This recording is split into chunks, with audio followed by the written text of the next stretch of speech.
Thanks everybody for coming out. Everybody would stand, pledge allegiance. Pledge allegiance to the flag of the United States of America and to the republic for which it stands, one nation under God, indivisible, with liberty and justice for all. All right, let's have a moment of silence.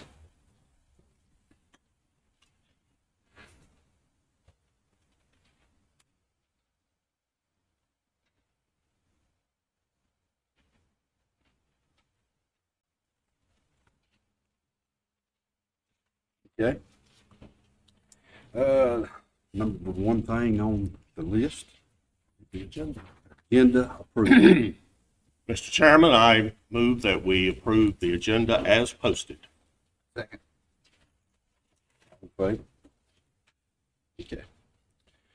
Next, the approval of the June 3rd, 2021 special minutes, June 8th, 2021 regular minutes, June 29th, 2021 special minutes. We will, next on the agenda. Oh, I'm sorry. Yeah. Mr. Chair, I move that the minutes be approved as submitted. A second.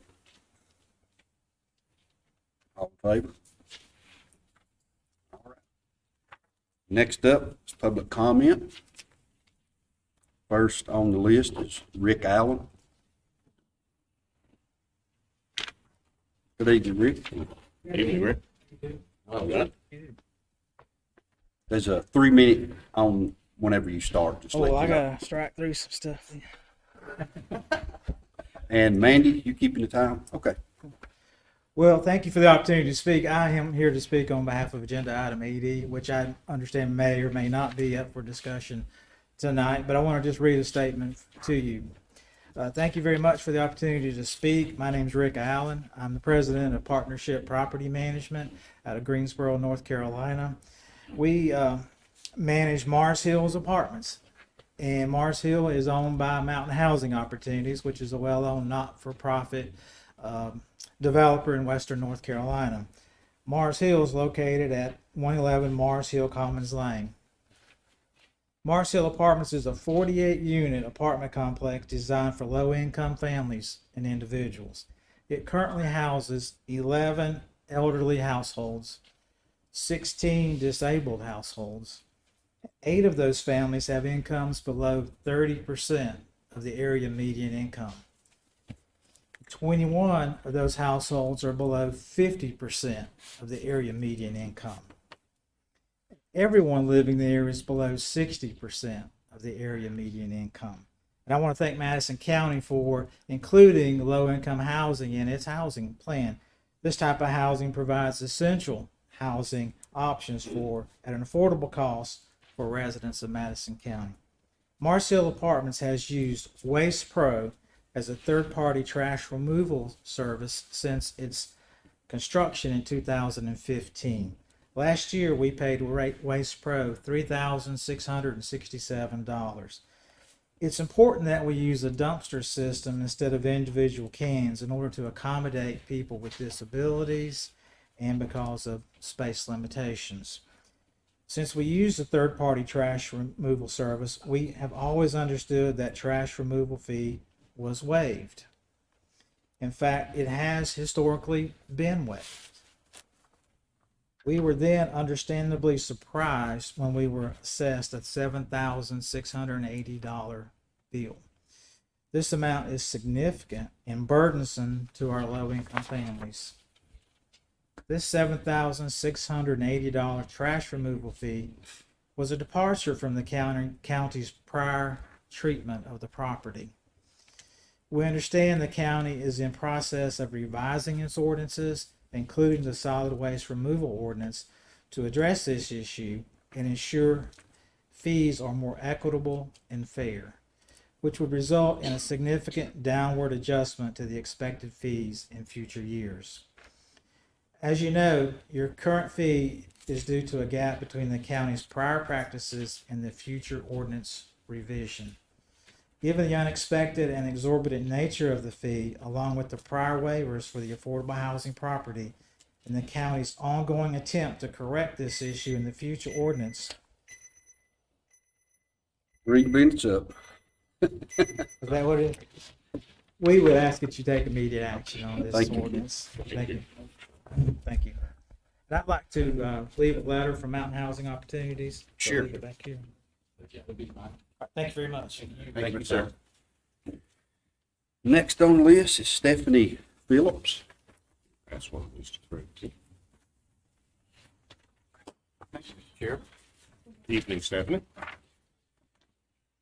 Good evening. I'd like to thank you gentlemen for your service to the community and thank all of you for showing up tonight. My name is Stephanie Phillips, aka Schlepo. My family, I'm told, goes back 4 generations in Madison County. There are books, Upper Laurel and Her People at Marshall University, that name us as some original ancestors in this community. I previously delivered a 5-page comprehensive letter to be reviewed by the commissioners, ADA, that's Assistant District Attorney Honeycutt, and your county attorney. And I've provided a copy for Commissioner Gentry. I have 4 more copies for the rest of the county commissioners, which I will consider publicly announcing the context at another time, but out of respect to your committee, giving you time to review these documents and see if we can resolve this matter privately. My family ancestry, I'm told, is somewhat a matter of national classified security information. My father had the highest national security clearance you can get in this country. He worked at the White House, the Capitol, the embassies, and that's all I'm going to say about that. It's created a lot of issues for my family, in particular our family farm here in Madison County. It is not and will not be eligible for sale. My intelligence sources tell me Western Carolina, Madison County in particular, is at least 4 decades behind schedule for commercial and residential real estate development, that our farm would make a nice dam and the neighborhood would make a very nice deep creek lake, providing the water sources to go along with infrastructure that is necessary for future development projects. My daughter and I began a campaign in 2005 to join the World Peace Initiative. There is a day for World Peace, September 21st. I'm inviting Madison County to consider celebrating it. I've also invited Yancey County, Buncombe County, Montgomery County, Frederick County, Washington County in the state of Maryland, Berkeley County in the state of West Virginia, Talbot County in the state of Maryland, West Palm Beach in the state of Florida, the District of Columbia, our nation's capital, and Philadelphia, Pennsylvania. I cannot make personal invitations to places that I am not affiliated with. I would consider our farm as part of an extension to preserved forestry land as an international world peace park. I have some personal unresolved matters that are in the 3 envelope minutes is up. that we could talk about at another time. Okay. Thank you. Thank you, ma'am. Next is Carl.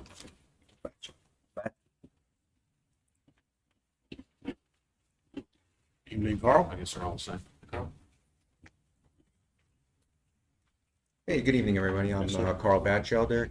I see on the agenda tonight is a possible discussion by the county manager about an RFP for the comprehensive plan. And I'm guessing you guys are getting ready to put out an RFP to solicit bids to help people plan for the future there.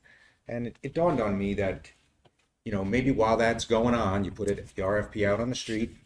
Maybe you guys ought to, you know, take a homework assignment, and we've got about 100 counties in this state. Go out there and find a couple of counties that maybe 20 years ago had a lot in common with what Madison looks like today. Maybe they were near a burgeoning city and felt the pressures of that. And you're happy about how they look today. And take some of those lessons learned. And this way we can see a manifestation of what will be trying to achieve with changes to the comprehensive plan and the land use ordinance, rather than just trying to work through superlatives about what you see. I'm pretty sure that you can come up with some counties that look pretty good today that you'd be happy to live in, and try to see how they got there. Thank you. Thank you. Thank you, Carl. Thank you. Next on the agenda is Angela Garner, by Health.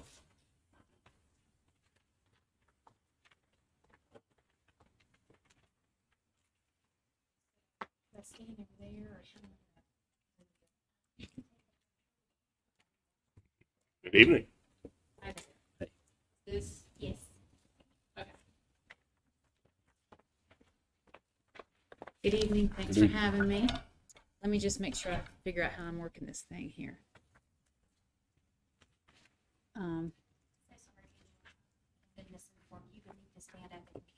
Okay. I can talk that. Can we move the microphone over there for her for the benefit of the people watching online? Thank you, man. Good idea. Thank you.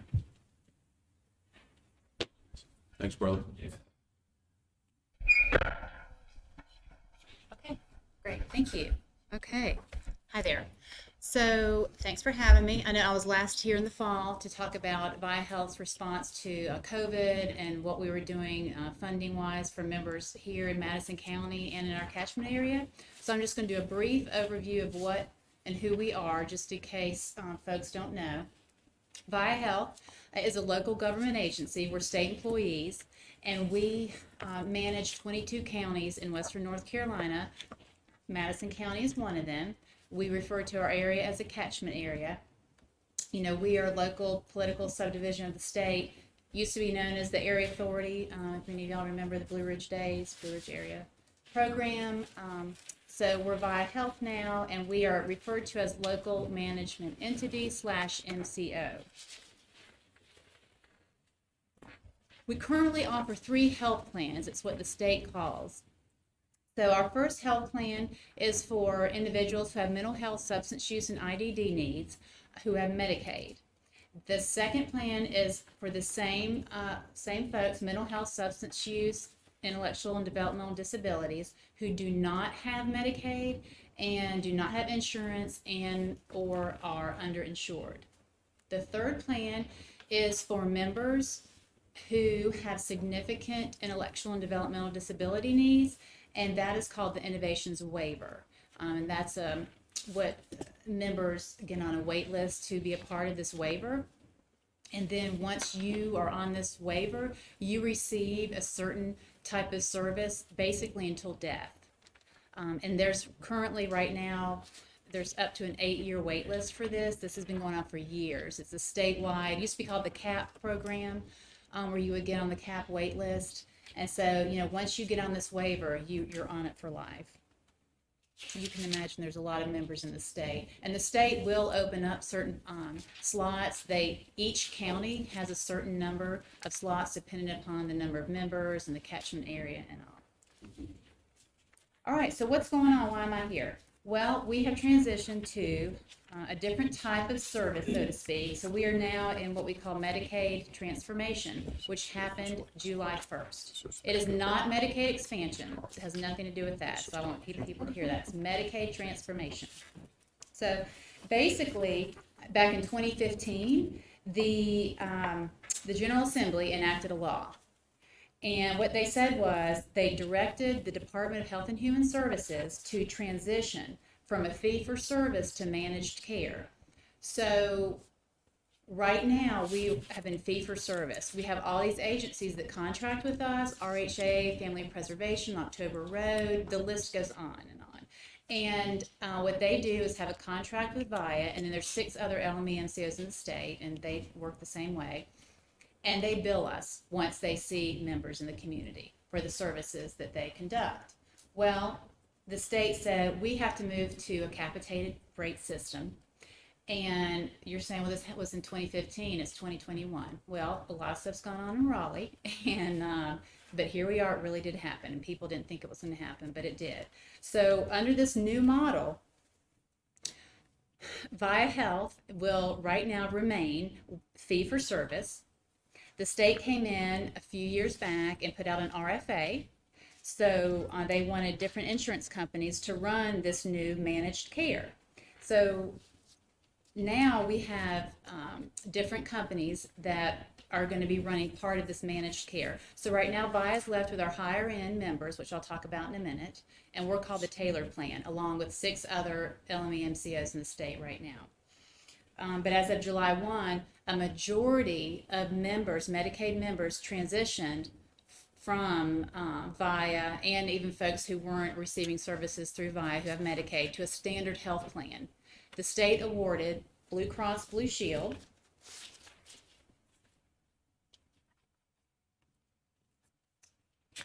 AmeriHealth Caritas, United, WellCare. Those are the 4 in our region that were awarded the health plan from the state. Carolina Complete Health is in a different region. And then, of course, the Cherokee Tribal Nation is in our catchment area. However, they are going to have their own plan, so we won't be managing them anymore. And as you know, they have their own DSS and hospital system, so they're also going to be managing their own Medicaid and non-insured members for services. So what's happened here is that we, right now, so we have these standard plans that have come into play, and we've had many members who have transitioned from VIA Health, which we knew, we've been planning for this, to these plans. So the state said, look, our system is a little separated. So we need to pull whole person care for every person. So the point of this was, you can see 1.6 million folks transition to 4 of these plans from the MCOs. That way they're going to receive their behavioral health services, their substance use services, and their primary care services will all be billed through one of 4 of those plans where they were placed or where they were chosen. Whole person care.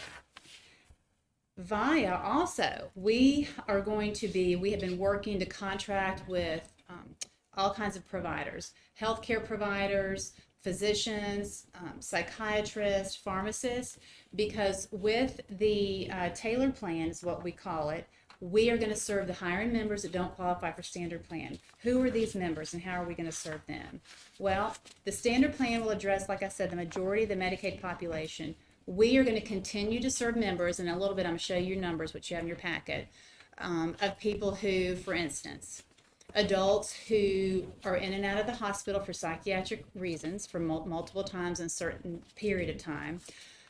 Adults and children who are living in group homes. That would be adults who have certain types of substance use needs, mental health needs, or have intellectual developmental disabilities.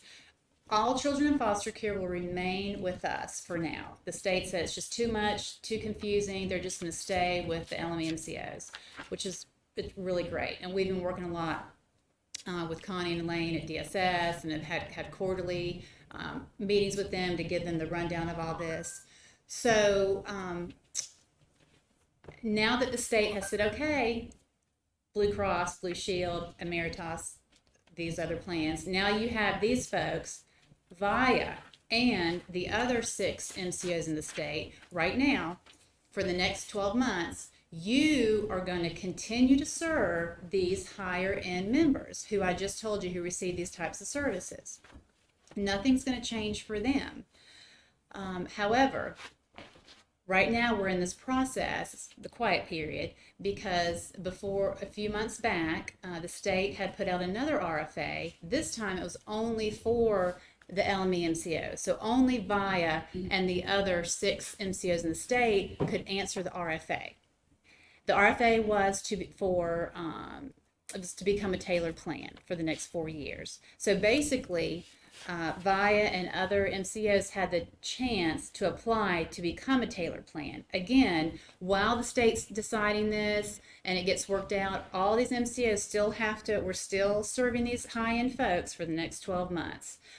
The state was supposed to come back by June 30th and let us know who they had chosen. As you can see, they want to decrease the number of LME MCOs in the state. Currently there's 7, they want 5 or fewer.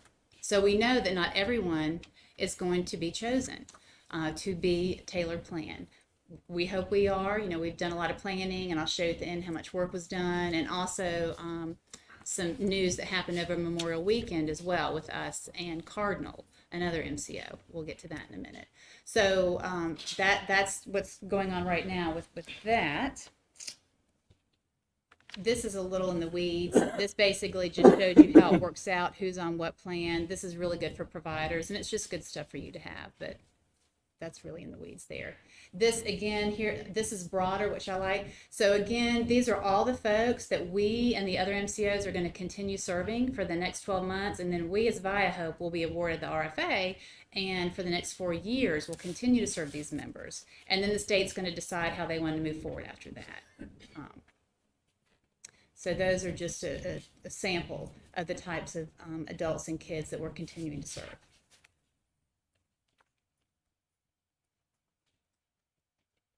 We went through that. So here's just a little bit of our work when we applied for the RFA. 2,600 pages, and all of it had to be hard copies. So people had to actually get in vans and drive to Raleigh. 4 moving boxes that weighed 254 pounds, and a dozen printers overheated. So, okay, numbers. This seems shocking, but let me talk about this for a minute.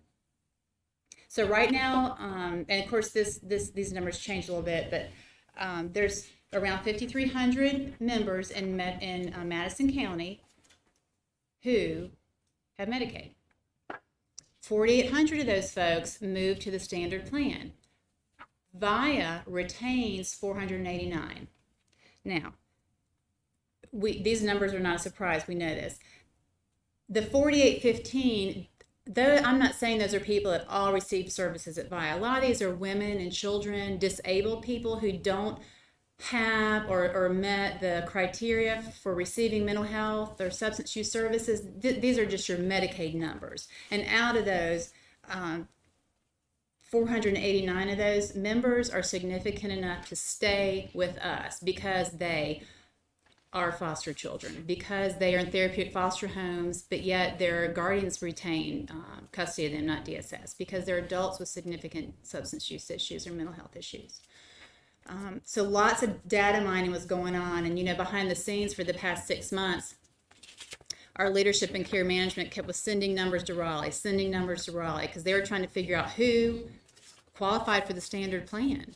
So you see all these people get these letters in the mail, and a lot of folks don't sometimes want to open their mail due to life circumstances or other issues that are going on. So there were many folks who were auto-enrolled by the state. We do not control the standard plan. We are tailored now. So the state auto-enrolled a lot of members into those 4 various plans. And what they did try to do was look to see who that person was seeing, their medical provider, and then to ensure that, okay, let's make sure their insurance matches up. Now, the state is giving these folks a 90-day grace period, because some of them will wake up one day or talk to their neighbor and go, what the heck? Why do you have Blue Cross and I have United? I didn't like the way United dealt with my mother and her cancer, and I want Blue Cross. Well, there's a grace period. There's a 3-month grace period.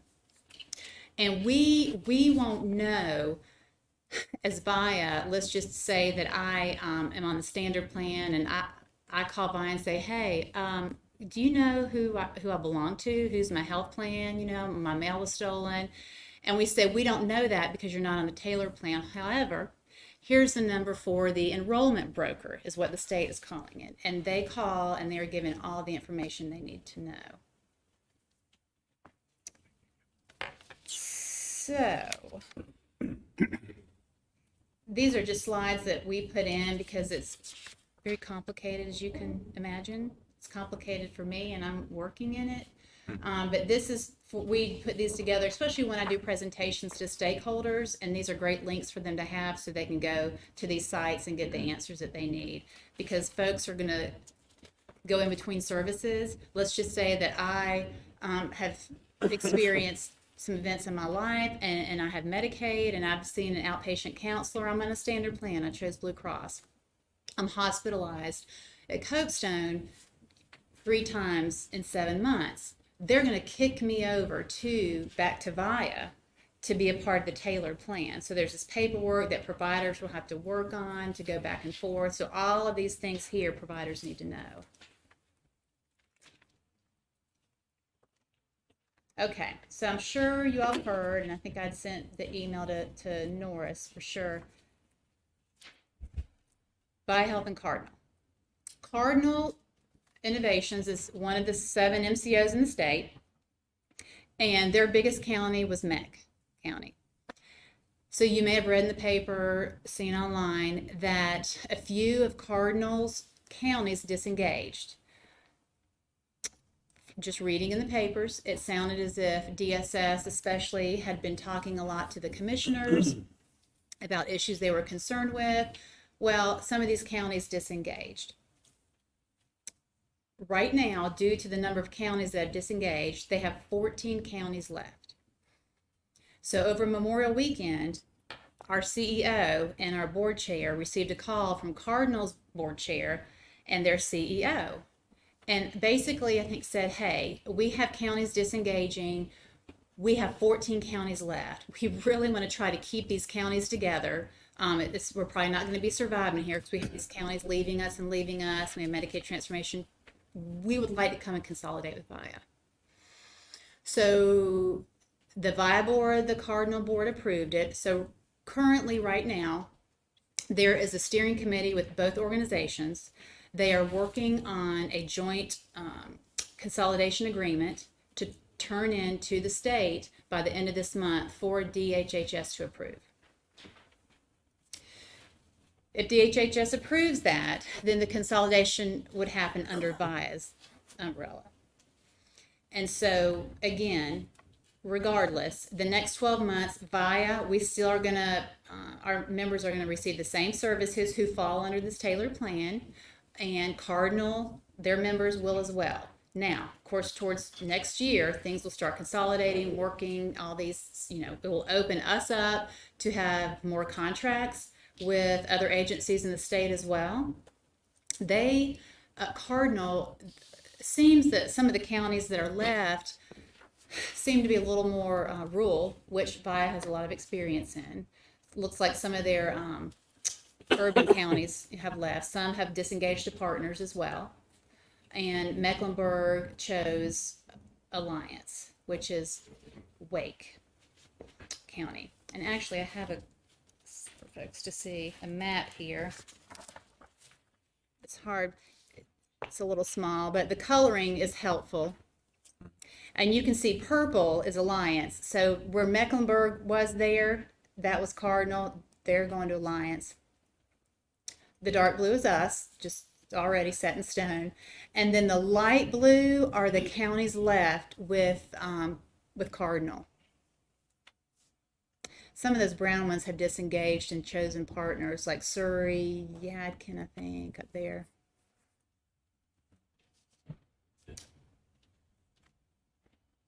Questions?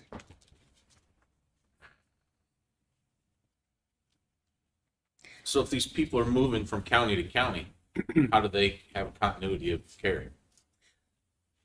You mean the people that live in these counties? Well, they'll stay in counties. And are you talking about Cardinal? Like if they... No, I'm talking about like if a patient were sorry. to, I should have clarified, I That's should have okay. phrased that better, I guess. So if a patient, and we know that a lot of these type of patients are transient type people, or tend to move around a lot. If you're in Mecklenburg, and Mecklenburg is more or less on an island all by itself there with their provider Alliance. So if you've got someone from Mecklenburg County that then moves to Iredell County, for example, how do they have a continuity of care?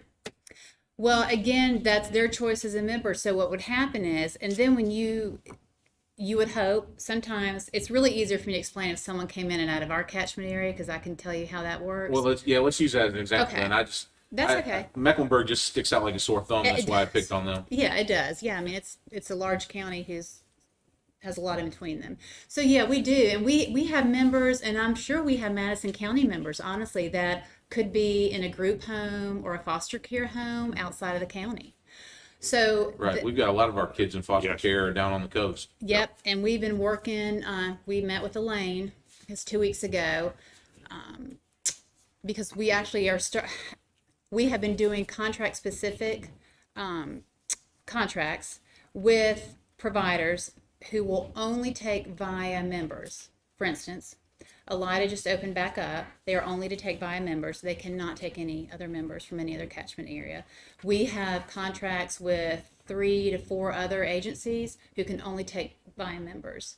So, and that's long conversations we've had with Elaine on that as well, because it's a small county, and Buncombe, they feel, of course, is larger and gets all the shine, right? So a few things I will say that we have done with Elaine, and they've been pleased with, and it has worked out really well, is they had some issues with the provider, and so we talked at length with them about it, and we brought in a therapist from another agency who's embedded there at DSS, and it has worked out great. And this therapist actually works with the kids and the parents. So, we try to look outside the box, right? But we totally realize there's kids that should be in the county for sure. So we're definitely talking about that. So yes, the kids retain, they stay within VIA. Their Medicaid stays here, and even though they're receiving services somewhere else, we have contracts across the state right now. And that's how a lot of the MCOs have, and what they've had to do due to transient people, due to children going all over the state. So we just don't have contracts within our catchment area. We've got contracts, Brunswick County, and that's really been the move, honestly, the past 3 years, that a lot of these MCOs have contracts all over. And I will tell you, if we don't, and a lot of this happens with kids, I don't want to keep harping on kids, but I just, when we have a child who has these significantly high needs, and DSS is working with us and our care manager, and we find a facility that is in the eastern part of the state, nothing, for various reasons, the child isn't appropriate for something closer to home, then our provider network works super diligently and very hard to get a contract at a network quickly, because that can take a long time. So we've really, I think, done a good job with that, I have to say. Yes, and speaking for the DSS staff, they are very pleased with how diligent you have been at your agency. And Elaine Edwards and Connie and the whole staff are very appreciative. We do have some hiccups, okay? Sure. There are people out there who are completely confused. And of course, all of this when you get to these numbers. But on behalf of the DSS board and on behalf of the DSS staff, I want to express that they have been very pleased with how cooperative VIA has been. And after all, you didn't create this, and none of us did. We're now dealing with the consequences of something that was not very well thought out. 6 years, it's still got a long way to go. It's the biggest change ever. Yeah. Biggest change ever. And we're just starting. So thank you. I hope that answers your question a little bit. Yeah, it does. The other question I have, though, is how viable of a business model do you guys have now that you've gone from 4,800 patients to 489?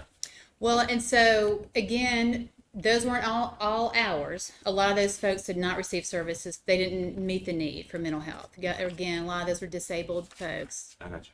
moms and kids, people who have Medicaid for various reasons. Those are just your eligible numbers. Okay.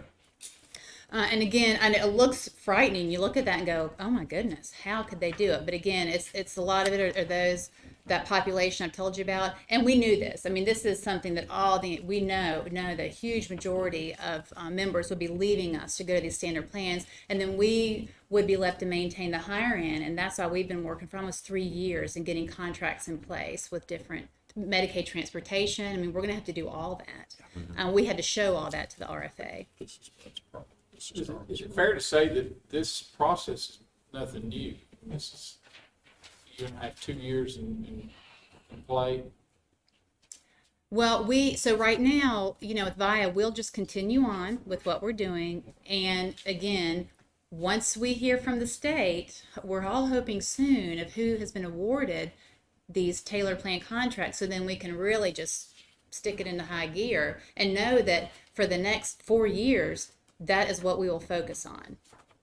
I'm just, my concern, and hopefully that's something that can be conveyed in the months ahead with our county management, is just that the feasibility of continuing to be able to provide that level of services, and also, you know, you're gonna have a local management entity aspect to it. If these other counties are moving to different catchments, it puts Vi in a different light as far as their responsibilities, the ability to fulfill those. And Absolutely. It almost seemed like that was a concern, the fact that a lot of people are jumping ship. So there was this meeting this past week to maybe try to head some of that off. Yeah, we definitely, and you can imagine Brian Ingram, our CEO, and our other leadership folks, they have been on the road. I mean, they have been, you know, burning up the rubber, heading to all these, and what they've been doing is going to commissioner meetings, because the commissioners have been wanting to meet them and other MCOs to talk about, you know, they've been having to do presentations. And so yes, and you know, Cardinal has a lot of employees. And we're actually next week, we are having a summit. It's our yearly summit, and Cardinal's coming into that. We're doing a question and answer. Cardinal's CEO, Trey, he's going to be speaking with our CEO, and staff are going to be able to ask questions. And I have to say that our leadership, as much as they can tell us, they've really been doing a good job with weekly giving us an internal consolidation update. And then, you know, giving us our external talking points if needed. And we were supposed to have an all-staff meeting last Friday, and it was canceled. So I was thinking that Brian Ingram thought, you know, we have a lot going on. I want to wait for another week or so until we have more to say and more definitive. But yeah, I mean, I will say our focus is to, again, continue serving the members how we have continued to in this catchment area. We're going to be obviously having to bring in a lot of employees. And these folks that work in these counties, they're the professionals. At this point, it's not their plan to disperse all of us out, right? I mean, they're really trying to work with them and figure out which employees want to stay with Cardinal, who can we bring them on, just like when Smokey, if y'all remember, when the state took Western Highlands Medicaid contract, which isn't happening like that here. You know, the state can't come in 2013, I think. And I was at Western Highlands then, and because I'd been with Blue Ridge, and they had come in and said, okay, Smokey, you are merging with Western Highlands. We are taking Western Highlands Medicaid contract. And so Smokey, I will say, they've had a long experience, a lot of experience with merges. They merged with Foothills, New River, Western Highlands. This will be the biggest one ever, this consolidation. They have some experience, which is good. So. You gentlemen? There again, I think the biggest concern is this is a 2-year thing, and maybe the lack of communication a year and a half ago to kind of help us plan and know what's coming down the pipe. Do you mean from VIA or from the state? VIA. Communication about Medicaid Just transformation? about all this process about what's taking place. Yeah. We think we'd like to have more engagement, leadership standpoint on that. Well, with all due respect to VIA, much of this has been outside their control. Oh, yeah, I'm not blaming them Yeah. for it. Definitely not blaming them for it. It's Yeah. communication, because it's a pivotal aspect of how we do our jobs as leaders, but also how our organizations do their job as well. And, you know, I'm happy to talk more. Again, I know you've got some folks that are members of our CCAB, our advisory board, to our VIA board, and, you know, anything you need, any more How will information. this affect the maintenance of effort, fees, and stuff the county contributes towards it? That is going to stay the same. And in Yes. fact, Donald, probably our provider network, he probably sent an email to Norris, I bet, saying, hey, this is your MOE funds. Do you want to leave them like this? Yes, everything there stays the same. Yeah. So it did not have budget impact. No. Right. And what that's for this year. Now, beyond this year, that's a whole different thing. Yeah. But That'll for be this next year, it fiscal. has no budget impact. Yeah. Yeah, that will remain the same for sure.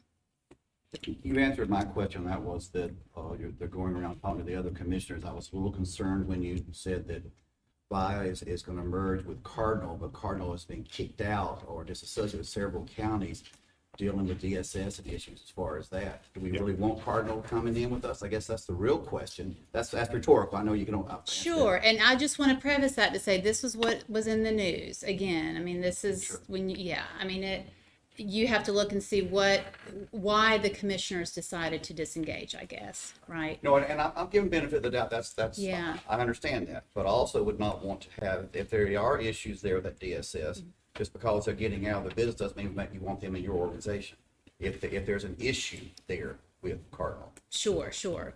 And so what I can say to that is I feel we have strong relationships with our DSS counties. We have really worked hard, I have to say, really worked hard for many years with them. And things are tough right now, right, for these kids after COVID and placements and finding workers. And so all I can say is we will take our experience and our knowledge to help with them, and then the decisions would be made right as to who will be hired on and not. And, Understood. and I will say some of our DSS agencies have reached out, I do know this, to some of the DSS agencies in the Cardinal catchment area to talk to them, just to be honest. You know, we've told our DSS directors, please reach out and be honest with them about your experience with us, and our strengths and our weaknesses, and, you know, how we can move forward, and then we want to share that with the Cardinal employees who will be, you know, again, if they stay with us, who knows how that process will work. Sure. Thank you. Guys? Yep. Yes. So, Thank you, ma'am. Thank you. Thanks. Thank you. Next on the agenda is Lewis Roberts, Emergency Management Coordinator. You guys want to bruise through that? Now, it's not going to be approved tonight. This is just a presentation. Evening, Lewis. Good evening, gentlemen. How are you? We're good. So tonight is just, I was asked to come present the Buncombe-Madison Regional Hazard Mitigation Plan. I'm not seeking anything from you guys tonight. Just letting you know about the plan. I will be coming back next month for seeking a resolution to adopt the plan. The plan was originally instituted back in 2015, and there's really no changes to it this time. So. And we have a master copy Yeah. that anybody can take and look through and want to keep. And at the next regularly scheduled board meeting, we will then, after everyone's had a good chance to look through it. But again, I want to thank Lewis and Caleb. The current plan has expired, but we're still in the right process and the right sequence. And this is for Buncombe and Madison counties. Yeah, it is a regional All the- plan for Buncombe and Madison. Yep. And the biggest thing about this plan is it makes us eligible for federal grant funding. Yes. And it's at no cost to the county. Yeah. And Louis, I know the answer, but just maybe before, what is the purpose of this plan? What the plan is, it identifies hazards that Madison County is prone to, and it sets forth a plan to deal with those risks and impacts to the citizens. Yes, thank you. And as you say, makes us eligible for It does. FEMA and all the other necessary federal assistance. And so does this also have provisions in it, I guess, I assume, for mutual aid agreements, that sort of thing, or no? Am I outside the box with that? The mutual aid will be covered by a different plan. Yeah. Okay. And other mutual aid agreements. So this is just identifying our hazards, It is. essentially? Yes, sir. Okay. Anybody else? Guys? Thank you, Lewis. Thank you, you. gentlemen. Thank you, Louis. Appreciate it. Next up is Miss Brooke Lett.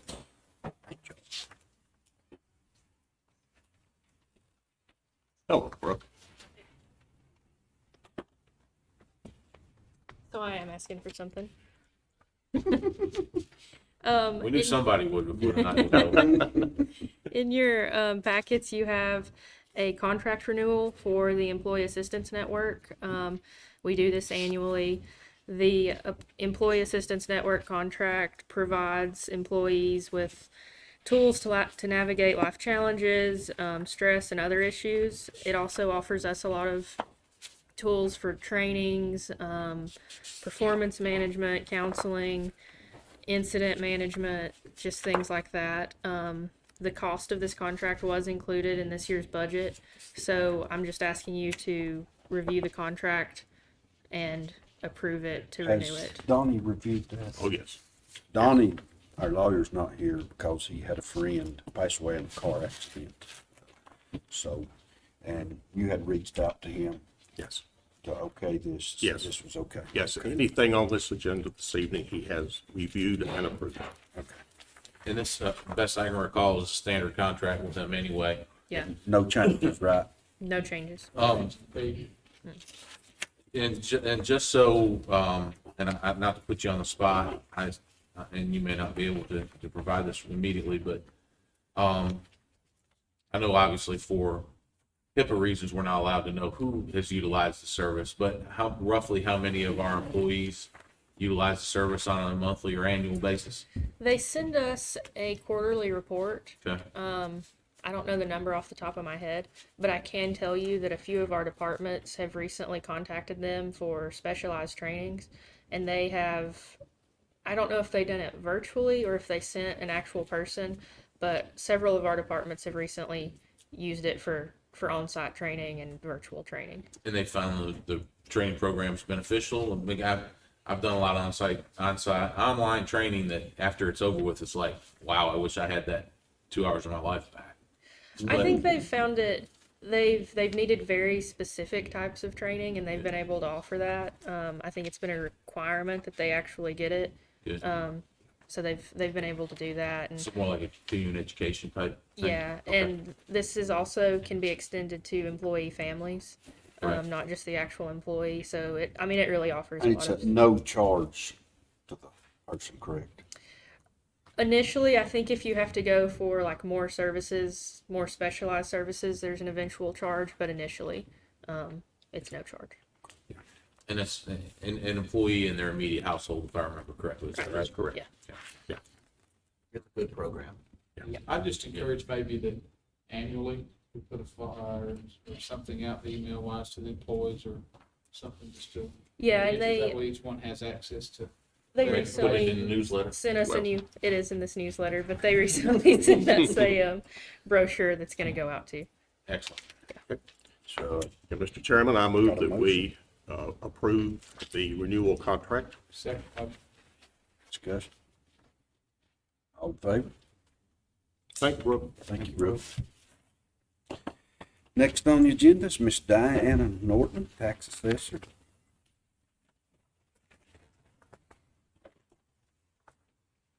Good evening. How are y'all? Good. I am here for the monthly June refunds and releases. So I'm not going to call out anybody in particular here, but a huge percentage of these releases are all one individual. Correct. So without calling that person out and publicly embarrassing or shaming anybody at all, not that they, not to make it that way. How did we miss this one person so bad? That was approval through the landfill. Several years worth. That had nothing to do with me. I guess some of them are half because. No, it's just the different rates, all those different years. But this is an historic, that's why it's got the billing date of 2005 and. Yes. Correct. It is a historic. They are rare, but this was a case that was there. Yes.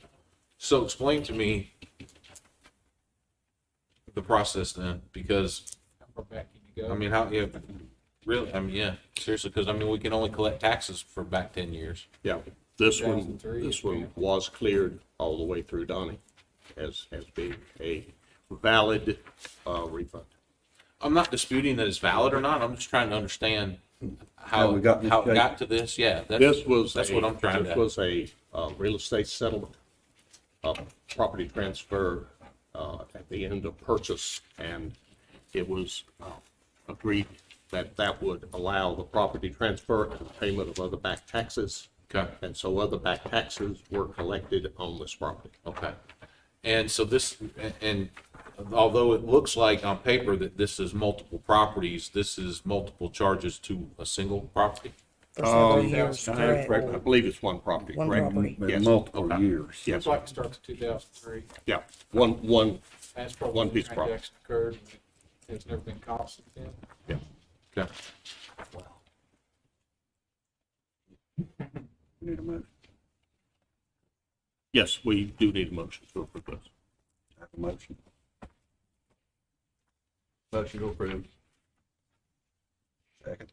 Second. Discussion. Everybody's All in afraid. No? All right. Thank All right, you. Diana, while you're here, and I know it's not relative to I'm this, sure I understand. I appreciate all of the efforts that you and Jeff and Sam and all the tax office has. And I want to mention now, rather than my report, but we're making real progress this year, getting all the bells and whistles and all the mechanisms in place to be in a much better billing situation, a much better cycle for you guys.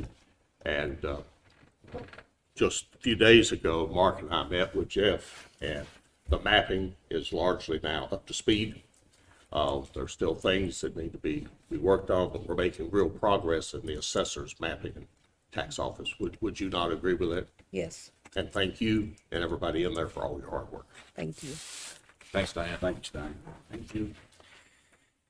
Next on the agenda is Mr. Norris Gentry, one of them. All right. All right, we've got a number of items, needless to say, but the first part of this, if you'll look there under my report, then I'll get down into Carrie's report. I'm going to ask our chairman, he has a couple of things he wants to talk about at the top of my report. Mark?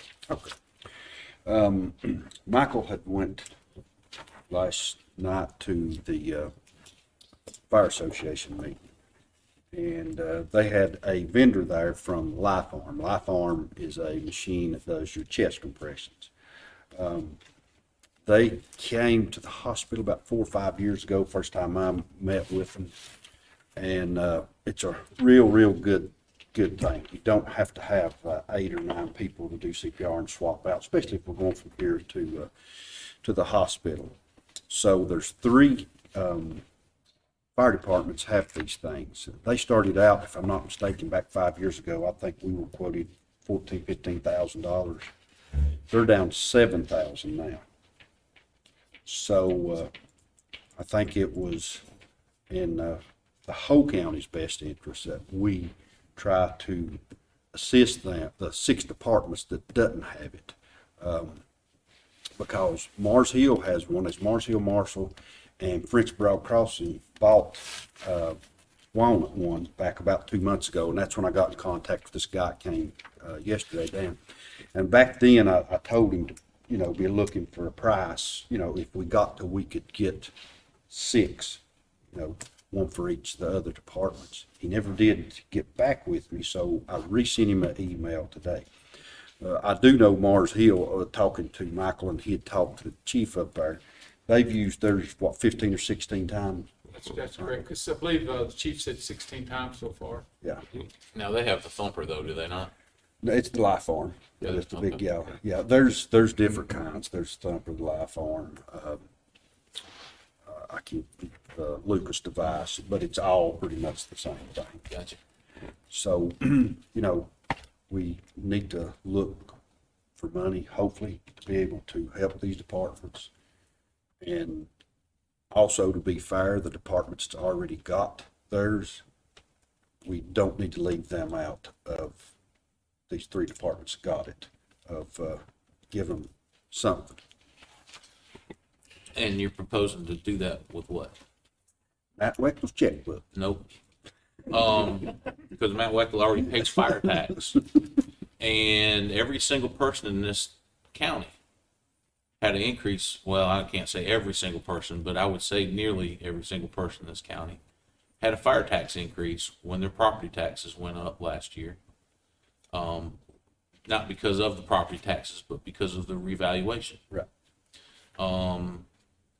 So I don't recall a single fire department that reduced their fire tax because the valuations went up. There's no revenue neutral budgeting within the fire departments in that case. So shouldn't they all already have gotten a windfall, or am I blissfully ignorant? I'm not gonna say you're blissfully ignorant. But, this is just something that $7,000 is a lot for your smaller departments. That's all volunteer, you know. Some of them, their tax base is $21,000 a year. That's gotta pay their insurance, that's gotta pay their, like if they get hurt, their workman's comp insurance. So these departments that don't have it is normally the ones that's got the least amount of fire tax money. Well, I think that's one of the concerns, if I might speak, Chair, that the departments that don't have it are predominantly departments that don't have full-time staff. And the situation is such, they have very limited resources as it is, just to maintain the buildings and the equipment they have, let alone to be able to afford full-time staff. And if they have an incident during the day, and I'll give you a prime example, if you had an incident on Meadow Fork and Spring Creek, during the daytime, most people are at work, you're gonna have a limited amount of opportunity to get more than maybe one or two volunteers to be able to come to that particular incident. If somebody's in full cardiac arrest, they respond, they could potentially be doing CPR for as much as 45 or 50 minutes before the ambulance, if it's in Hot Springs, actually even gets there. So, you know, I understand what Matt's saying, I fully get that as far as financing, but some of these smaller departments have, even with taxation, have a very limited amount of financial resources to take a $7,000 or $8,000 hit. And the necessity or the benefit of these devices is hugely, not only just to do CPR until somebody gets there, but also, you know, Mars Hill had an incident where they actually did CPR all the way to the hospital and at the hospital. They were able to relieve staff, do other things that were necessary. So there is some considerations for it. I think Matt brings a valid point of the financial cost as far as can they afford it. And that's the basic question. Fire chiefs would be more than glad to answer that, considering those are smaller agencies and the likelihood that they can versus Mars Hill or Marshall is significantly impacted by it. And I don't dispute the benefits of the Right. machinery and having the machinery, and I think it would benefit every citizen in this county to have these machines. But my point is they all just got, in the past fiscal year, they all just got a pretty good increase in their fire taxes. And I know there's numerous grant programs out there specifically for fire departments.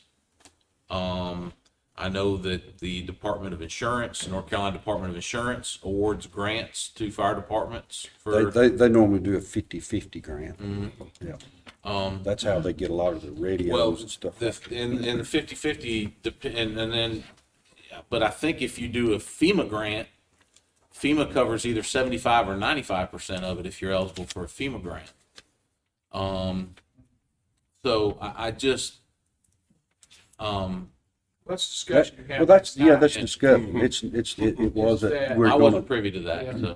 So, And and I don't think Louis- any of these other people were either, Right. except maybe. Yeah, You and know, I was saying, I Louis and talked Kevin. with the emergency management director last night about some opportunities, and I've spoken with our chairman about opportunities. So I think the point's well taken that this is a very important issue to pursue and to look at all the avenues. Yes, sure.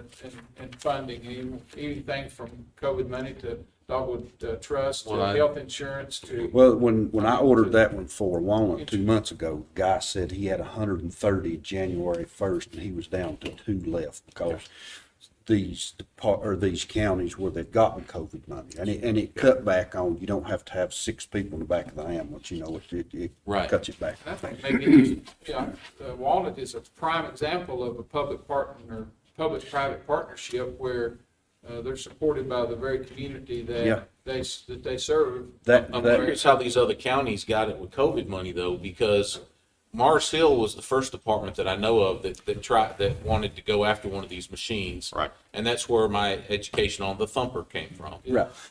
Was because that was the machine Mars Hill was looking at. And when the chief in Mars Hill and I both inquired about that, we were told that it wasn't COVID eligible money. You couldn't use COVID money for that device. That guy told us that's why he sold so many was the, We have been, somebody paid him, but we were specifically instructed, and if Carrie was here, she would document that. However, we know that a lot of people spent COVID money, quite frankly, incorrectly. I hope we don't have, and I don't think we'll have any audit exceptions when we get our audit. And I'm talking a little bit out of school here, but the auditors were very, cautious with us and telling us what to do. I do know that, and when I've been to some of these association meetings, county commissioner things, and county manager things, a lot of people, I don't think anybody's going to be in any trouble for it, but people just flushed out and spent this COVID money without checking first, and then they've had to reimburse it out of local money. Yeah. Now, the new COVID monies, as we know, are much more flexible. That's one of the things, this new federal legislation. And even what's probably going to be coming from Raleigh out of the General Assembly is probably going to be almost carte blanche. But again, I think it's a very important thing. We can go for grants. We can go for any what packages to make this the best deal. Yeah. Some fire departments will qualify for one thing, some won't. That's correct. well, that, like Matt said, the state, is it the insurance, did you say? The North Carolina Department of Insurance Yeah, yeah. does grants. So too. when is the deadline on those, man? I'm not sure what their grant cycle is. I don't know if there is a hardcore deadline or if there, I know, Mike, you've written some grants through them, have you not? Yeah, but I don't remember what the deadline is. Yeah. Some are 50-50, some are 75-25, depends on what the revenue is. Yeah. If the revenue is low enough in the department, they are eligible for 75-25 split. And another eligible source would be Dogwood. Again, Which, I mean, this seems like a no-brainer for a Dogwood Trust grant. I mean, my God, they've taken our hospital money for 100 years here in Madison County. Give us a doggone thumper or whatever you get, helping hand or whatever it's called. I think we're all in agreement Yeah. that it's beneficial. So the next step is to start looking at let's find the funding. opportunities I'm good. to finance it. Yeah. Sounds To great. assist a smaller department. Sounds great. And that way, the money they have, the money that's increased in their budgets, they can use for things that are more upfront, pressing and necessary on a day-to-day operation. Yeah, they've got to ever so often replace their turnout gear. It's got a expiration date and it's pretty expensive. But we want to support them. I do agree with Dogwood, though. I think Smaller Dogwood's mission statement fits right in line with that, too. Mr. Yes. Chairman, about that. Yeah. I think that would be one that would be very much, with permission, I'll reach out to her tomorrow. Sure. And Be great. Sarah and I twice today. And were when he burning their gives, ears. when he sends something for a price, then I can let you know. Sure. It'll be less than $50,000 for 6. I've been turned down many times for what I've asked for, but that's why I know the mission statement as well as I do. Yeah. Are you Go for it. are you in trouble or something? No, You're I'm just sitting a long ways from us here. North, it just took me. Do not accept responsibility for that. All right, gentlemen. Next is a follow-up on something that I've discussed with each of you when we've had our one-on-one pre-sessions. This is not locked in concrete, but we are about to engage in a great deal of activity. As we know, we are in a very fortunate position going forward the next few years. And we already have a lot of things in the works, and we're about to get a lot of other good things in the works. So I would like for you to just review this, and I've reviewed it before. We'll talk about it the next few days. And I think I have matched this up pretty close to what all of your fields of interest are. And we can have 2 commissioners, just as we do a lot of the times. Mark and I have served on the solid waste. From time to time, we've had 2 teamers. Mike and I worked on the mapping thing together. But what this does, this will provide support for central administration and for this board as we move forward. And it's informal at this point. It doesn't really have to be made formal, but we will start moving in the direction of working in this direction. I would encourage, as we continue to have our conversations, I but the help is greatly needed to be shared. And again, I'm going to repeat something I've probably said 1,000 times. The last 13 months, I have learned how important it is for a commissioner to know what goes on. And there's no better way for a commissioner to know what's going on than to be involved in the bolts and nuts. And so I appreciate all of you guys being willing to do more of this. And I think we'll all benefit from it. The county will benefit from it. And we will get things done quicker, because 2 or 3 or 4 bodies gets a whole lot more done than 1 body. All right, moving on to the next item. This has to do with Carrie's financial report.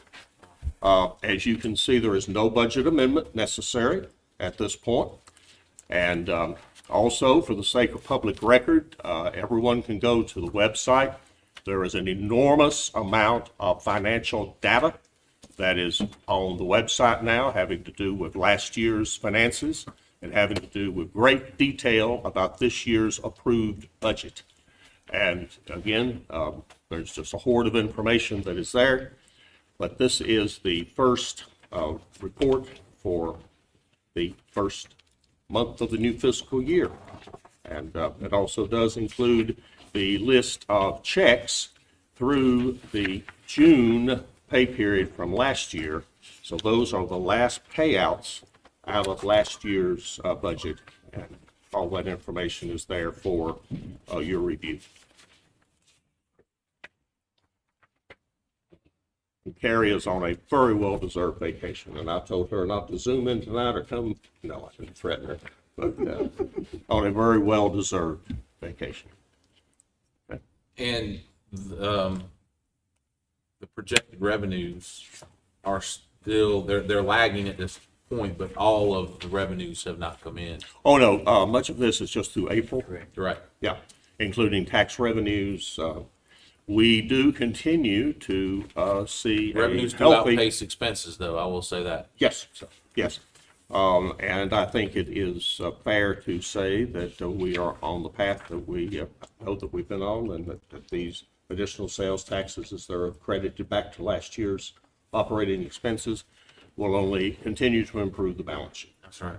Y'all don't slip back and start spending your money in Baldwin County again. Nope. We're going to start putting a toll at Baldwin County line. No, we're not. We're not doing tariffs, Norris. Well. All right. Discussion. We are to the point where we need to move forward with deliberance, as Carl was mentioning, about strategic planning and comprehensive planning. And Mandy and I have worked you up a fairly short, very short, for all of us in government who tend to talk too much and print too many pages, of a long-term, up to a 20-year potential comprehensive plan. Could be 10, could be 20, you always revise it. And then a short-term strategic plan, and they are different. Michael, we've had this conversation. For your information, immediately following that is the last one. This is the RFP from July 13th, 2007, which was the one at that time, and I know you gentlemen may not have seen this, so this is for your information and for your study. I would pull you down to pages 5 and 6, where you can see the cost that was rendered at that time on this study. And I think it is very reasonable to assume, and Sarah and I have done a little bit of homework, that you are looking at twice to 3 times that number this time. That's the difference in all of those years. Now, agreed that this was what we did last time does not mean that's what we do this time. But I would love for you to study this, because at our next meeting, and I'm going to recommend that if possible, unless the group wants to have a 4th Tuesday meeting this month, unless we need one for economic development, and we won't know that for a day or two. As we all know, there's certain moving parts there. We'll discuss more of that later. That what we would like to do, I study it, but then for us to develop a budget so we can develop the budget amendment to fund this. That is the next key. And clearly, regardless of where we pay for it from, and we can pay for it out of the federal and or other state monies, because they're there for infrastructure and strategic planning or very specific things that are itemized. But we need to let you guys study this, think about it, and then at our very next meeting, we will develop the preliminary budget so that we can do the budget amendment and then proceed forward with issuing the necessary paperwork. Is that the figure you're talking about multiplying? Yes, sir. That's what the estimates are. Feel free to reach out to Sarah or any other parties that, yeah, it is a substantial amount of money. It was a substantial amount of money then. Well, Oh, nine it was. yeah. That's right. The county's budget at that point was approximately a little less than 2/3 of the county budget today. But still, a lot of money. All right. Well, The we I'm still sorry. need to be moving forward with it. That's been my position, and Yes. how we do that's important, and making sure it's organized. That the word I see here is inclusive public engagement, and focusing on the wants for growth and what they want growth to look at. Yes. That way these communities can dictate to us, their directives and their desires, what they want to kind of look at, and at the same time, we can mirror that, or not mirror, but merge that in with the needs, infrastructure the county has, but also the private sector growth and economic development, so, Well, and there's wants and there's musts. yeah. So, And this is the very best opportunity we have had in that decade to engage the community. Because for this to work, it has to have the community, it has to be part of the community. Community has to own this, not 5 individuals who are county commissioners. And it will be a process, probably not less than a year, and could be 18 months to 2 years. But I think we're all now committed to do things and to move forward. But as you said, Michael, we need to do it and do our best to do it the right way. All right, the next item that you will see there is a lease. Mr. Yes, sir. Interim County Manager, sir, did you accidentally or intentionally skip 8C? I did not mean to slip it. No, sir. I've got my sheet right here. My bad. No worries, I just want to make sure. I wasn't Yeah, missing something. okay. The discussion will pertain to enterprise fund fees that are yet withstanding or matters that are yet under consideration. I provided you a copy of the statement of one of our matters. That is informational. That is as of today. I got Lori to pull that just to validate the information. We could continue this discussion this evening, but in the absence of our attorney, I would also consider that we do not make any decisions if we continue the discussion without the advice of counsel. I agree. However, I'm perfectly happy for us to continue the discussion. Okay. No, I was just clarifying because I'm sorry. the letters sound similar. That's why I thought yeah. maybe you might have misunderstood. Well, my notes are a little different. I got you. Okay. Okay, back to enterprise fund for a From our second. previous conversations, that there are legal considerations that have to be made regarding our discussion on enterprise fund fees and how we approach that. That's been the discussion from day one. I'm not happy that we've been fooling around with this since January, but the reality of it is, we're gonna probably need the county attorney here to continue to facilitate this Yep. communication. And I've, Yep. I've told people that we'll be discussing it even at this meeting, but we're gonna need legal counsel to move forward with Yeah. options how we can address some of the concerns that have been levied regarding this enterprise fund fees and who's paying and who isn't. We've heard some of that discussion from the public comment section tonight, valid conversation, valid communication and concerns, and there's not any of the five of us could address that without No. having, Right, and it would be my advice that we defer this until our attorney is present. we have a choice. I agree. All right? Now, What Matt was talking about was employee yes, appreciation. and now, I'm going to ask Brooke and Mandy to get involved in this because it's time to party. So ladies, front and center, one or both of you, or you can speak up. What we have, folks, is we have just hopefully emerged from one of the toughest years that we've all had. Now, we know this thing's still going on. We got the variants, we got all this stuff. We're not done yet. But we have been talking out on Elizabeth Lane and some of us individually that we could do something this summer or early fall, which would be an appreciation for all those who have worked in the county, the volunteers who have helped us, this community effort. No predisposed opinion on what we do. But do either one of you ladies want to speak up about it now, or do you want the other four to just call you for about 3 times in a row tomorrow? Speak up. I think all of the employees really enjoyed the Employee Appreciation Day. Okay.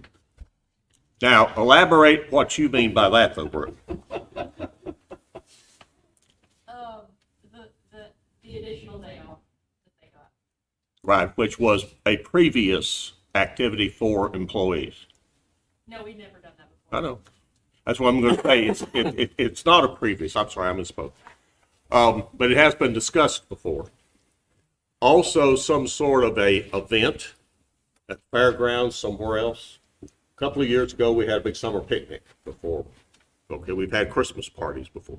So that's what I was going to ask. Is this in lieu of our Christmas party that we typically do annually and we didn't do last year because of COVID? Yeah, or it could be. Yeah, but we need to have an opportunity to, in a celebratory way, have an appreciation day for all the rank and file folks and all the other folks. We don't have to make the decision tonight, but we need to maybe just sort of give a few of us and some of us sort of a commitment to do this. I'm pushing on the idea, the department heads like the idea, so I'm speaking on behalf of a lot of our staff. They want an opportunity to exhale, for lack of a better term. And so I'm bringing forth the suggestions from staff and want you guys to just tell us if you think it's a good idea. We'll appoint a working group and we'll come up with some good ideas. Does anybody have any opposition to it? No. You? No. I just want to know how we're going to pay for it. Matt, what did you get? And I'm just thinking, who's gonna, why I haven't been, a bad idea, who's gonna say it now? Well, that's why I haven't been involved in the discussions apparently, because I Oh, there- want to know who's going to pay for it. Well, some things are an expense, some things are an investment. So, all right, now that we're back in Let's just order, address it. Me personally, our employees are our greatest treasure as far as it's an organization. We want them to know they're appreciated, not just financially, but also personally. So I think it's definitely worth the endeavor to look into any opportunity we can do to enhance the quality of their lives and to say thanks. yeah. And if there has ever been a time when a thank you is appropriate, now is the time. Yeah. Yeah. Okay. All right, now we are back in order, and I've got my 2 sets of notes disorganized again. You will find in your book the lease. Now, this lease is, and it has been approved by Donnie, it's also been approved by the school system. It has been talked about for several years to open a new daycare center or to reopen a daycare center in Hot Springs. The school system now has the opportunity, through all the extra resources, to open one in the other half of the building that we currently use as a meal site. This lease has been reviewed by everyone. Without getting into the details, I think it is an extremely fair proposition. And again, the school board is in agreement if we are in agreement. When the building was previously used, there was no lease. And so when we got to it this time, we said, time out. We're not going to do this again on a handshake. We need to have a legal lease. And so now it is a legal lease. So Donnie's won over this, correct? Yes, yes, indeed. In fact, he went back and forth with the school board attorney Okay. a couple of times to make sure all the conditions and guarantees are kosher to both organizations, and they are. And I've actually confirmed this at a meeting earlier today with the superintendent. I met with him. Sarah and I did on something else. North, our local inspections and our environmental health are okay with all this? They are. And The building has passed a brand-new fire inspection. Yes, sir. Was this going to be a year to year, or as I'm reading here, it's a 3-year Yes. period up to? And the lease is subject to an annual renewing Okay. following the first of the 3-year periods, up Okay. to a maximum of 10 years Okay. from July the 14th. This is necessary for them to get licensing approval to move forward with the daycare. And it even affects other folks. Matt and I have known for some time there are other interests in the community down there. Daycare is very, very badly needed in the whole county and very, very badly needed in Hot Springs. Yep. That being said, Mr. Chair, I move we approve the lease. Second, Motion. third, yeah. Discussion? All in favor? Done deal. If you're a parent, you know how much childcare costs, and that's very important. Leave your little angel. I used this county's child care 25, 28 years ago. It was Yeah, it still is. It's great. huge benefit. It's great. All right, now moving on to a couple of the board matters or the vacancies.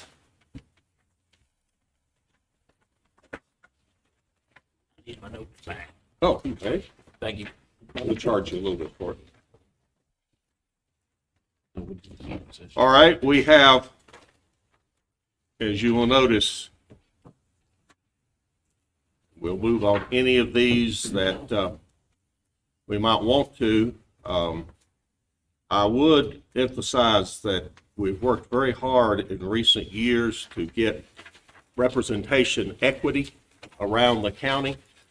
And we find again that mostly just due to population, that with the majority of the population living, this side of Walnut and this side of Wolf Laurel, that we need more people in the rest of the county to step up so that we can fill positions, because we do have a natural rotation of positions, okay? And so we have 2 vacancies at the moment on the housing board. We could fill those or we could not. We do have applicants for those. Somebody actually called me today. They had put in, Yes, it's on your table. but I don't see it on here. No, it's not laying included. out. We just got it late today. Get right here. That's not what it is. That's, Oh, there's it's other. a different one. Yeah, I've got that one. This is the one Mandy received today. You have not received another one, have you, Mandy? Yesterday? The one that's laying on your table was received yesterday. Yeah, no, another one. I actually got a call about it.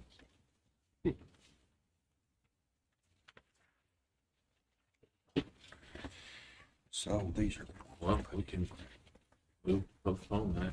You want to? yeah, let's do that, man. I have no problem with that. Everybody in agreement to postpone? Sure. Make sure that we have all the eligible applicants that we can. Well, we brought you everything that we have record in our house, so, Okay. all right. Next. Now, well, we also have the Mountain Area Workforce Development Board, okay? Mandy, would you speak to those for me, please? I'm sorry. Mountain Area Workforce Development Board. Those members have already been serving. Yeah. And Mountain Area Workforce, spoke with those members who all three submitted another application for reconsideration. And so, And all three of those are viable members of that Yes. board. They participate regularly. I know for a fact that they do. And, at this point, Mr. Chair, to expedite the situation, their term lengths, I guess we'll actually, I'll break them out during, 1, 2, and 3. yeah, 1, 2, and 3. So, Mr. Chair, I move that Will Hoffman be reappointed to a 1-year term. Jonathan Zooks be reappointed to a 3-year term, and Sam Hutchins be reappointed to a 2-year term to the Mountain Area Workforce Development Board. And I will second that motion. Discussion? All in favor? Done deal. All right, and do we need to, did we officially move to postpone the Housing Authority Board decision? We don't have to officially Okay. do that. All right, very That's a work in progress. All right, we'll continue to. Yep. All right. Next, Mr. Chairman, that is, I believe, everything I have. So I will move that we go to closed session. Mr. Chair, point of personal privilege. Yes, sir. I've got a, I should have brought this up when we discussed the agenda, and I apologize, it slipped my mind. I have a family-related conflict with next month's scheduled meeting. Yeah. And I know that if we were to change that, we have to, that's a time-sensitive matter. It is. I'm not necessarily, not demanding that y'all change the meeting, but I'm just making you aware of it and asking that you consider it. All right, and since we may not meet again before, it definitely would need to be Right. done. And I know, we pushed a couple of things off of tonight's agenda to that meeting. And that's another reason why I kind of feel obligated that I need to make every effort possible to attend. so, Yeah. what would you suggest? I'm available any other Tuesday night of the month. 17th, good with you? I can do the 3rd, I can do the 17th, 24th, Okay. and 31st. Well, let me make this suggestion, since we may not have a meeting in 2 weeks. And I know we've got some economic development things. I would suggest we do the 3rd, that we actually move it up. That would only be 3 weeks from today.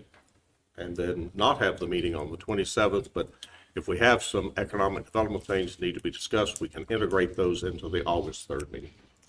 Do we need to do that in the form of a resolution? How do we properly need to do Yes, that? we do. Mandy's nodding her head. Yes. Okay. There are all sorts of bells and whistles we have to do. Good with the third, Greg? I'm looking right now, as I'm trying to pull it up, make sure that's gonna be. I apologize for the inconvenience. Oh, no. No worries, no, bro. no. I'm just looking. Not a problem. This thing runs my life. But rather than Works. backing it out a It week, works for me, yes, sir. Okay.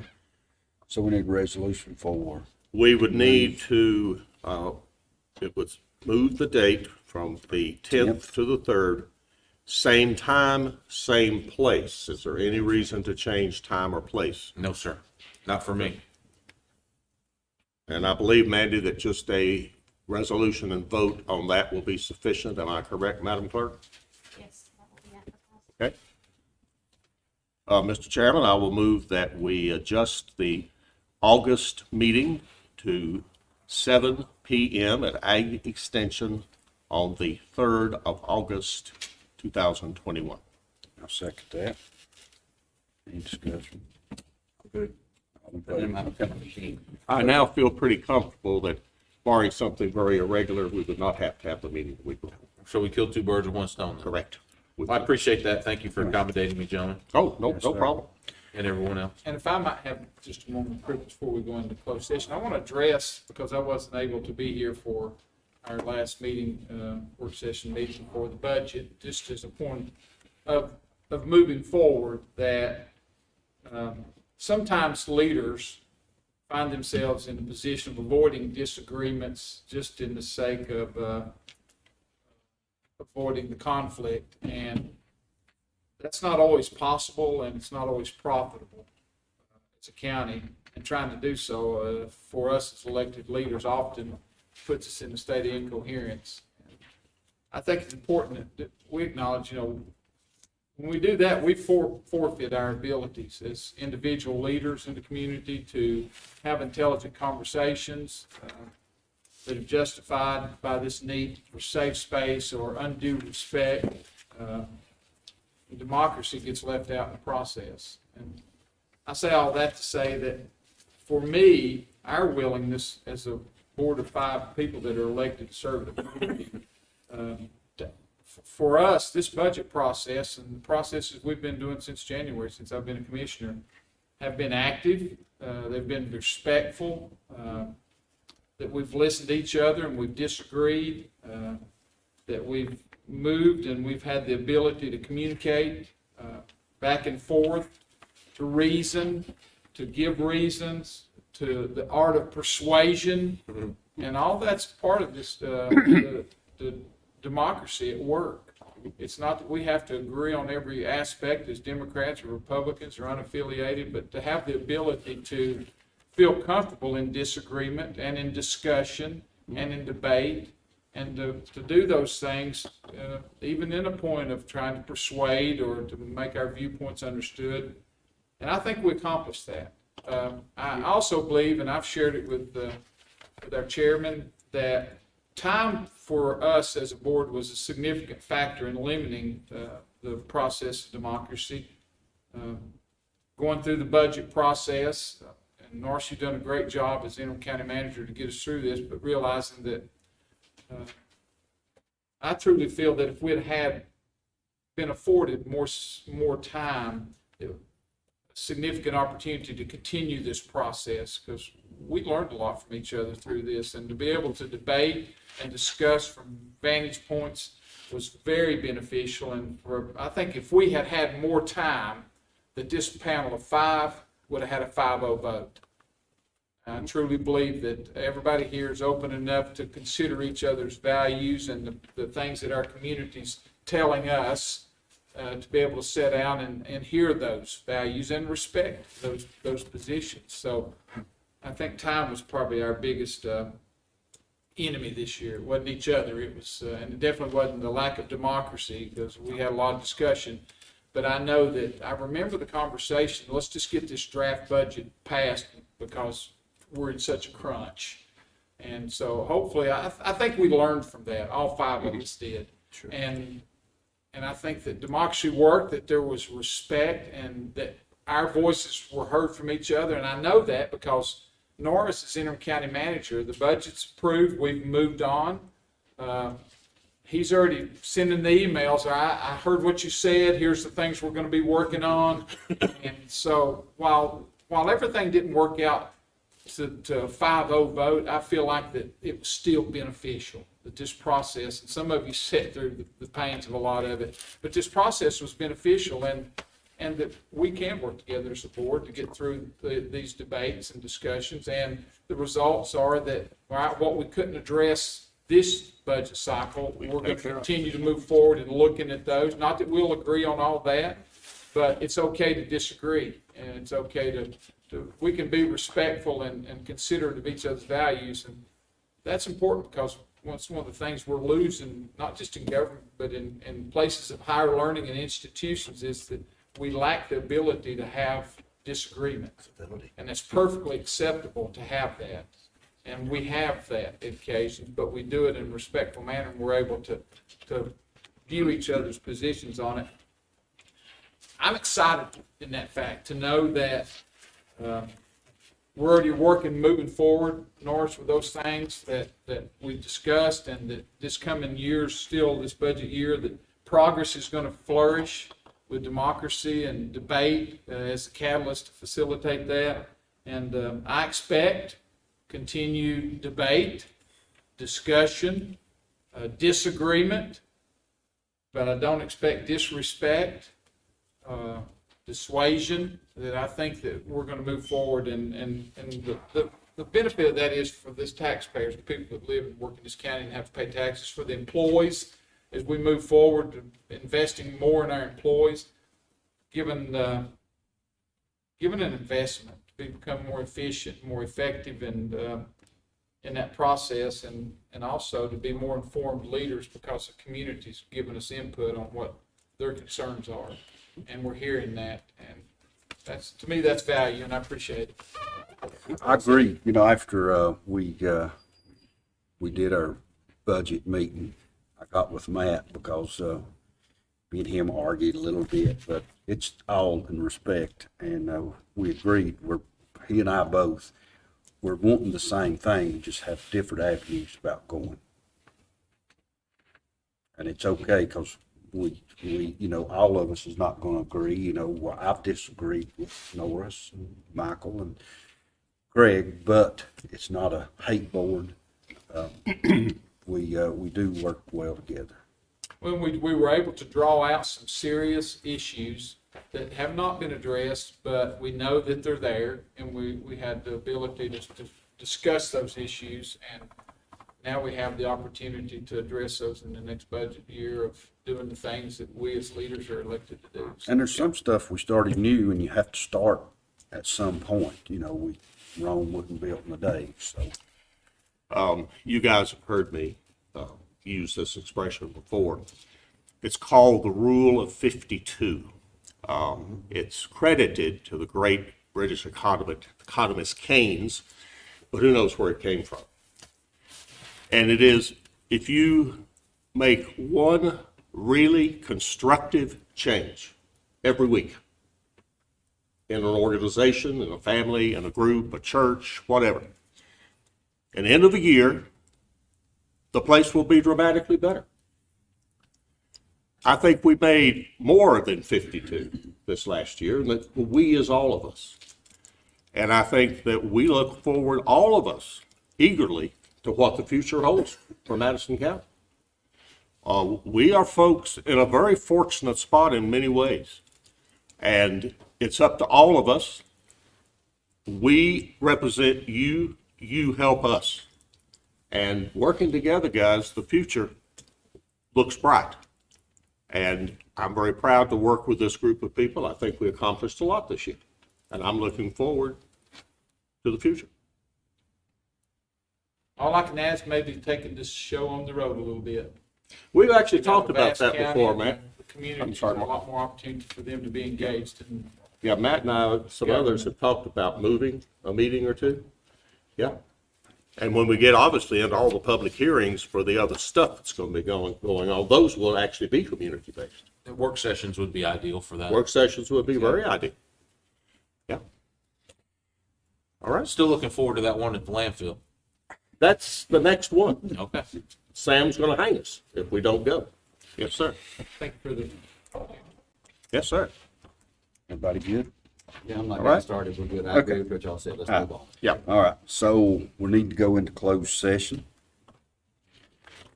For personnel, attorney-client privilege, and economic development. And that would be NCGS 143-318, period, 11A3, and 143-318, period, 11A6. I'll make that motion, Mr. Chair. I'll second. Discussion. Just for the sake of accuracy, because you know at least one person's going to challenge us on it. Can we have attorney-client privilege when the attorney is not here? Yes, Okay. because it is. It's just an update. It's still a legal discussion. It is even a though he's legal not- discussion based on an email you gentlemen got within an hour of our meeting. As long as we keep our topics on that topic. Yeah. It is that single, it is that single item. Yes, sir. All in favor?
Randy, you said we're good to go? Okay. Yep, so go ahead.